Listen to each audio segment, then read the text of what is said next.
DGCA ने इसके बाद एक निर्णय लिया है कि बोइंग के जितने भी विमान हैं अब सबकी प्रतिदिन जांच होगी। इसका मतलब अभी तक जांच नहीं होती थी, यह डीजीसीए मान रहा है।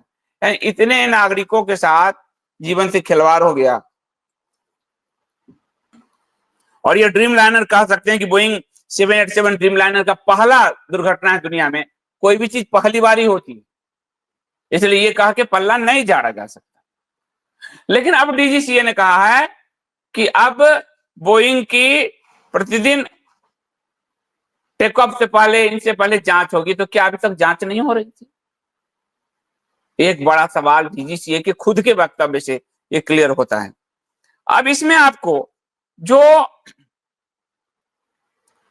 787 बोइंग ड्रीम लाइनर है, इसके हिस्ट्री को जानना जरूरी है। और इस विमान पर काफी सवाल उठाए गए हैं और विसिल ब्लोअर भी एक सामने आए इसी में बहुत लंबे समय तक काम करने वाले, और उनकी संदिग्ध परिस्थिति में मौत हो गई, मार दिया गया या फिर अपने मरे, लेकिन कह दिया गया आत्महत्या कर लिया खुद। कोर्ट में केस चल रहा है, बोइंग के खिलाफ वो केस कर रहे हैं। और वो तो बोइंग का इतिहास, ये अमेरिका का विमान है, थोड़ा संदिग्ध है। और इस संदिग्ध इतिहास को समझने जो है आपको समझना बहुत जरूरी है। आज से करीब 14 साल पहले, यानी 14 साल पहले कितना हो गया, 21/4/2011 में अंतरराष्ट्रीय कमर्शियल फ्लाइट के रूप में ये बोइंग जो है, बोइंग की का जो ड्रीम लाइनर है, वो पहली बार प्रयुक्त हुआ। और यह जो विमान क्रैश हुआ है वो भी करीब 11 से 12 साल तक से सेवा कर रहा था। और इस विमान की जो आयु थी वो 25 से 30 साल मानी जाती है। और यह विमान 8000 से अधिक टेक ऑफ और लैंडिंग कर चुका है।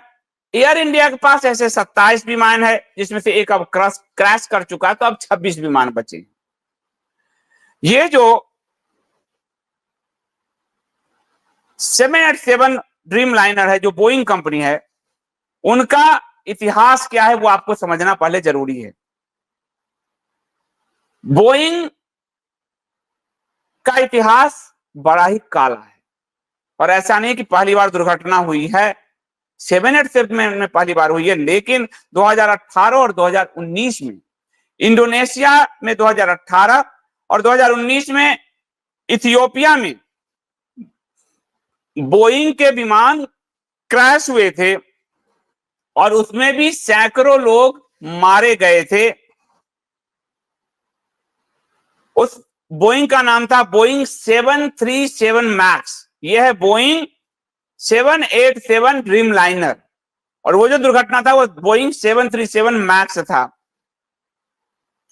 वो जो मैंने आपको कल कहा, उस बात को ध्यान से देखिए। कल मैंने कहा साइबर अटैक। अब ये जो दो दुर्घटना हुई 2018 और 2019 में इंडोनेशिया में और इथियोपिया में, उसमें सॉफ्टवेयर ही जाम हो गया था।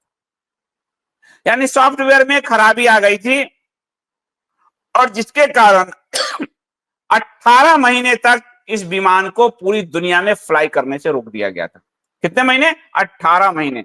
यानी उसके वो जो ये कह रहे हैं, जो एक बचे हैं कि जाम हो गया, तो सॉफ्टवेयर में भी खराबी हो सकती है, क्योंकि बोइंग के ही अलग मॉडल में 737 मैक्स मॉडल में ये हो चुका है। 2018 और 19 में सैकड़ों लोग मारे जा चुके हैं जब उनका सॉफ्टवेयर ही जैम हो गया, सॉफ्टवेयर में खामी आ गई और विमान धड़ाम हो गया। 18 महीने तक वर्ल्ड लेवल पर इनको फ्लाई करने से रोक दिया गया था, बोइंग को। उसके बाद इसमें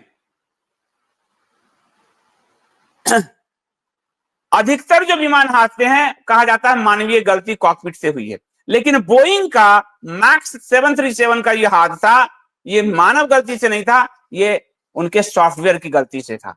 तो ये जो हादसा है 787 का, यह भी मानव निर्मित नहीं लगता, क्योंकि मेडे कॉल किया था हमारे पायलट ने, और एक्सपीरियंस पायलट थे। तो ये भी लग रहा है कि उनकी टेक्निकल लोचा से ही हुआ है। और इसलिए जो एक दिल्ली से अहमदाबाद एक जो पैसेंजर आया, उसने जो बताया उस बात को भी ध्यान रखना चाहिए कि सब कुछ उसका जाम था। इंफोटेनमेंट पूरा सिस्टम, जो विमान लंदन तक जाना है उसका इंफोटेनमेंट सिस्टम पूरा जाम है। एक वायर पर सिल्वर उसको लपेटा गया है, तो इसका मतलब कहीं कुछ सॉफ्टवेयर में छेड़छाड़ की बात हो सकती है, क्योंकि सॉफ्टवेयर में तकनीकी खराबी के कारण, सॉफ्टवेयर में खराबी के कारण दुनिया में जो हादसे हुए हैं उसमें बोइंग के ही विमान के हादसे, ये बात समझना जरूरी है। भारत दुनिया में जो कमर्शियल फ्लाइट है वो एयरबस और या बोइंग, ये दो ही कंपनियां ज्यादातर बनाती है। बोइंग ने आज ये कहा है कि हमारी संवेदनाएं यात्रियों के, चालक दल के, बचाव कर्मियों के साथ है। हम भारत एयर इंडिया के साथ मिलकर इस पर काम करेंगे और जो है तकनीकी खामी है तो उसको ढूंढने का प्रयास करेंगे। 5% उसका शेयर भी गिरा। पिछले साल जो है इस विमान को अरबों डॉलर का नुकसान हुआ था, क्योंकि विमान में जो गुणवत्तापूर्ण प्रणाली है उस पर सवाल उठे थे। मैंने जो कल कहा था कि 19-20 में ये रिपोर्ट आई थी और पिछले साल भी ये मामला हुआ, तो ये 19 से लगातार चल रहा है और इसमें कंपनी के कर्मचारी भी हड़ताल पर चले गए थे बोइंग के। ये स्थिति हो गई थी इसमें बड़े पैमाने पे। पिछले साल हुआ क्या, आप इस बोइंग का समझिए कि अलास्का एयरलाइन का एक उड़ान के दौरान, जैसे बोइंग का ये एयर इंडिया है, बोइंग का विमान लिया, उसके बाद एयर इंडिया ने अपने छप्पे अपने बैनर के तरफ चलाया। उसी तरह अलास्का एयरलाइन जो है उसके बोइंग का दरवाजा हवा में ही उड़ गया टूटकर। ये पिछले साल की घटना है, उड़ गया विमान, किसी तरह सुरक्षित एयरपोर्ट पर उतर गया था, लेकिन कंपनी पर 16 करोड़ डॉलर का जुर्माना लगाया गया था, यात्री बच गए थे। तो विमान बोइंग में ये होता रहा, इस बात को समझने की जरूरत है। 737 मैक्स विमान के जो हादसे हुए, उड़ानों पर रोक लगा और जो साउथ वेस्ट एयरलाइंस था, जैसे यहाँ एयर इंडिया है, उसको नुकसान के लिए इसने 42.8 करोड़ रुपए डॉलर चुकाए। तो ये जुर्माना भी बढ़ता रहा है। 2019 में जो पोस्टर पे उन अधिकारी का चेहरा दिखाओ, जो मैंने आपको कल हिंट दिया था, बोइंग के एक कर्मचारी हैं जॉन बर्नेट। जॉन बर्नेट की बातचीत बीबीसी से हुई थी और जॉन बर्नेट ने बताया था कि कर्मचारी सारे दबाव में काम कर रहे हैं और जानबूझकर मानकों को घटिया किया जा रहा है और पुराने कल पुर्जे या डैमेज कल पुर्जे विमान में लगाए जा रहे हैं। ये कब? 2019 में उसके कर्मचारी जॉन बर्नेट, थंबनेल ही दिखा दो, थंबनेल पे वो फोटो है, या ये है जॉन बर्नेट। ये मर चुके हैं संदिग्ध रूप से, कहा गया आत्महत्या कर लिया। और ये कोर्ट में बोइंग के खिलाफ 3 दशक से ऊपर ये बोइंग में काम कर चुके थे और बोइंग के खिलाफ ये केस लड़ रहे थे और कहा कि इनको मार दिया गया, मर गए, क्या हुआ, लेकिन कहा दिया गया आत्महत्या कर लिया, गोली अपने आप को मार लिया। तो बोइंग का एक क्रिमिनल, संदिग्ध, संदेहास्पद हिस्ट्री, मैं क्रिमिनल तो नहीं कहूंगा, संदेहास्पद हिस्ट्री। तो जॉन बर्नेट ने ये कहा 2019 में कि विमान में पुराने घटिया लेवल के कलपुर्जे लगाए जा रहे हैं। जॉन बर्नेट 32 साल तक बोइंग के क्वालिटी कंट्रोल मैनेजर रहे, कोई छोटे कर्मचारी नहीं थे, क्वालिटी कंट्रोल मैनेजर थे।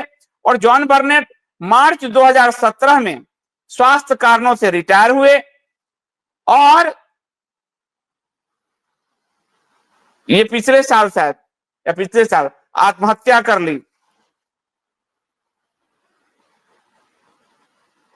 बाद में बोइंग ने पल्ला झाड़ लिया कि जॉन बर्नेट का जो आरोप है वो निराधार है। बोइंग से जुड़ा हुआ एक और विसिल, तो पहले विसिल ब्लोअर हो गए जॉन कार्नेट, जो 32 साल तक क्वालिटी कंट्रोल मैनेजर रहे। दूसरे हो गए इंजीनियर सैम सालोहपोर, उन्होंने भी जो बोइंग से संबंधित खामियां उजागर किया और कहा, और अमेरिका के सीनेट को, राजनेताओं को कहा कि बोइंग उनको उत्पीड़न कर रहा है, मारने की धमकी दे रहा है, मैंने उजागर किया है। तो बोइंग पे ये आरोप भी लगे। सैम सालेहपुर ने कहा था कि बोइंग विमानों की सुरक्षा से खिलवाड़, लोगों की सुरक्षा से खिलवाड़ कर रहा है और इसमें सवार जो लोग हैं, यात्री जो हैं, उनकी सुरक्षा का उसे कोई ध्यान नहीं है। हालांकि बोइंग ने इससे भी इनकार किया था। उसके बाद जो है, दो हो गए आपको विसिल ब्लोअर। ये भी आरोप लगा कि बोइंग क्या करता है, दूसरे जगह से सब पार्ट बनवाता है और यहां पे असेंबल कराता है, जिसके कारण विमान में गैप रह जाता है और जो यात्रियों के जान से खिलवाड़ करता है। ये भी बोइंग पे आरोप लगे, उन्हीं के विसिल ब्लोअर्स ने लगाए। इंडोनेशिया और इथियोपिया में जो विमान हादसा हुआ, तो उसमें अमेरिका के न्याय विभाग से बोइंग ने समझौता किया। आपराधिक मामले थे उस पर, इससे बचने के लिए अमेरिका के न्याय विभाग के साथ उसने समझौता किया, तब बचा, जुर्माना भरा। और अमेरिका के न्याय मंत्रालय ने कहा कि बोइंग ने स्वीकार किया कि उसने अमेरिका के संघीय विमान प्राधिकरण की जांच को प्रभावित करने के लिए साजिश की थी। तो जब अमेरिका के FFA, संघीय विमान प्राधिकरण की पूरी जांच जो 2019 की रिपोर्ट है, उसको प्रभावित करने के लिए साजिश रची, तो यहां तो आपको ये रिपोर्ट मिल जाएगा कि क्यों, कैसे विमान गिरा। ये तो आप दूर की कौड़ी है। यहाँ तो अडानी जी भी हैं, गुजरात भी है, गुजरात का एयरपोर्ट भी है, बोइंग भी है, टाटा जी भी हैं, सब कुछ। तो उसने अमेरिका की जांच को प्रभावित करने की कोशिश की थी और इसीलिए एक समझौते के तहत जब ये खुल गया तो बोइंग ने कहा 1.1 अरब डॉलर जुर्माना भर के ये निकला, वरना इसने पूरे रिपोर्ट को घपला कर दिया। ये बोइंग का काला इतिहास है और इस बोइंग के लिए बड़े लोग दलाली करते हैं। एक बड़े राष्ट्रवादी नेता हैं, उनके दामाद भी बोइंग के दलाल माने जाते हैं, समझ लीजिए।